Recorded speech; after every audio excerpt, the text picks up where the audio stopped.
is coverage you can count on. WGAL News 8 at noon starts now.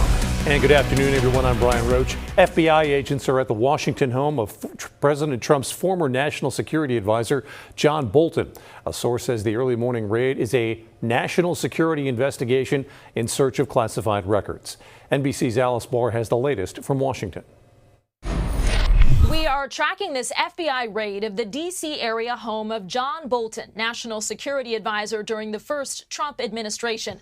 A source familiar with the matter telling NBC News the raid is part of a national security investigation in search of classified records. In a post on X this morning, FBI Director Kash Patel wrote, "No one is above the law. FBI agents on mission." Bolton and President Trump have sharply criticized each other since parting ways in 2019, with Bolton often slamming the president's foreign policy moves. One of President Trump's first acts this term was to cancel Bolton's Secret Service detail, despite his receiving death threats stemming from Iran. The Justice Department investigated Bolton during the first Trump term over accusations he included classified information in his highly critical book and unsuccessfully tried to stop its publication. Bolton maintained he'd had the information he included cleared, and the DOJ under the Biden administration dropped the case. In Washington, Alice Barr, NBC News. This morning, the president was asked about the FBI raids. He claims he has not yet been briefed on what is happening. No, I don't know about it. I saw it on television this morning. I'm not a fan of John Bolton. He's a real sort of a lowlife. The president also claims he did not order the raids and expects to be briefed soon. New at noon, the York County coroner says a man was killed in a crash on Interstate 83 in York County this morning. The coroner says the victim is in his 30s. The crash happened in the southbound lanes around 2:15 this morning at the way station in Newberry Township. State police say 2 people were in the one vehicle that crashed. In Dauphin County, 3 people are now each set to spend decades in prison for attempted murder. Swatara Township police say the people you see here on your screen were involved in a shooting at a home on Cumberland Street in August of 2022, nearly killing a 7-year-old. Police say 27-year-old Brianna Smith gave the shooter a gun and drove him to the home. Investigators say 31-year-old Michael Roberts Jr. shot at the house where the children were sleeping. He and Smith were each sentenced to 26 to 52 years in prison. Police say 28-year-old Connie Little pled guilty for his involvement in this case, saying he was robbed earlier in the day and wanted revenge. Investigators say he will spend 27 to 54 years behind bars. Orientation activities at Villanova University are continuing today after being canceled yesterday following a shooting hoax.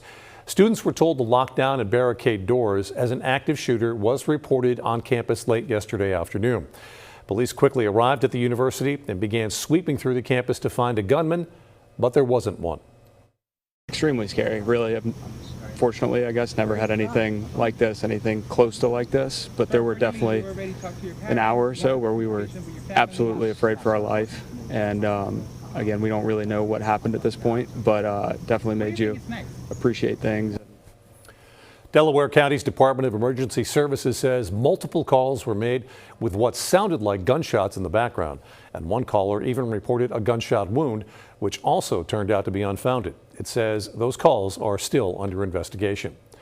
In a response on social media, Governor Josh Shapiro says swatting is illegal, saying he has directed state police to find out who called in this threat at Villanova. Back to school season is in full swing in the Susquehanna Valley, and while some college students are returning to campus, others are stepping onto campus for the very first time.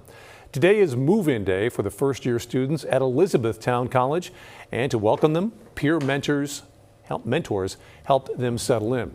Campus leaders say the transition to college isn't easy, but support from students and staff helps them to adjust better to life at E-Town. I would encourage them to be themselves at E-Town and forge their path. There are so many opportunities for our students to get connected, get involved, and maybe step outside of your comfort zone just a little bit, because that's often where growth happens. Orientation for first-year students kicks off today, and current students return to campus tomorrow. In Lebanon County, Lebanon Valley College is welcoming the largest full-time undergraduate enrollment in the college's 160-year history. 1,674 total full-time undergrads from 20 states are now enrolled at LVC. Classes there start on Monday. That leads us to weather. Let's get a look outside. A lot of clouds yesterday, but today, almost crystal clear blue skies throughout the Susquehanna Valley. Here's meteorologist Ryan Argenti. Certainly a difference out there across the Susquehanna Valley. Blue skies as far as the eye can see. Yesterday, like Brian mentioned, we were socked in with clouds the entire day, overcast. It was gloomy out there.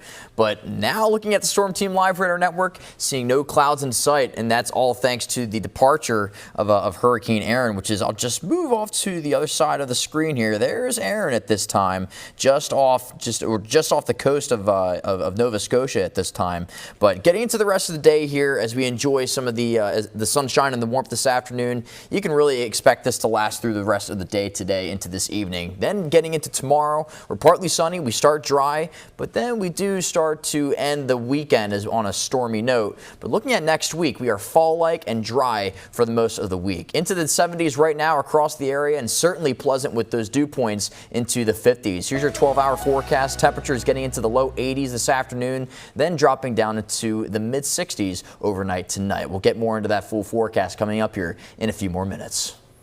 Today in Lancaster County, PennDOT says it plans to reopen Route 741 after a nearly 3-month shutdown. The work started on the bridge back in June at the Millersville Road Bridge in Lancaster and Pequot Townships. Crews worked on steel repairs to the beams and some additional deck repairs. Also starting tonight in Lancaster County, repairs will get underway for the Route 222 bridge over Church Street in East Cocalico Township. PennDOT says this work will start at 8 tonight and finish up around 6 Monday morning. It says there will be lane restrictions in both directions on Route 222 from the Moeller Church Road overpass in Ephrata Township to Colonel Howard Boulevard in East Cocalico Township. The fight continues to attempt to redraw congressional maps in the U.S. It started with Texas trying to give Republicans a bigger edge next year. Now California is redistricting in response to give Democrats an edge, and other states could be next. News 8's Rachel Hersheimer reports on what this could mean for midterm elections. Overnight, California's governor signed into law a plan that would allow voters in November to decide whether to approve a redrawing of the congressional map. Now, this would give Democrats 5 winnable seats in the U.S. House next year. 2 states are going head-to-head in the battle of redistricting. We're responding what occurred in Texas. We're neutralizing what occurred, and we're giving the American people a fair chance. Overnight, California's Governor Gavin Newsom signing into law a plan for voters to decide in November whether to approve a redrawn congressional map. It's designed to help Democrats win 5 more U.S. House seats next year. The voters will decide for themselves. Never happened in U.S. history.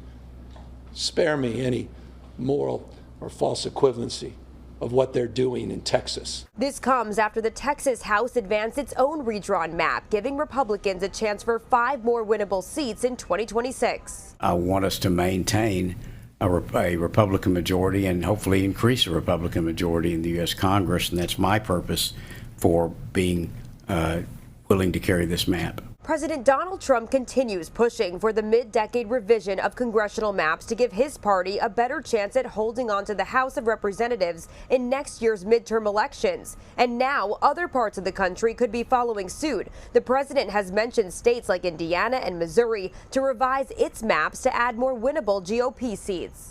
Following in California's footsteps, Democrats are talking about reopening Maryland and New York's maps for mid-decade redraws. At the White House, I'm Rachel Hersheimer.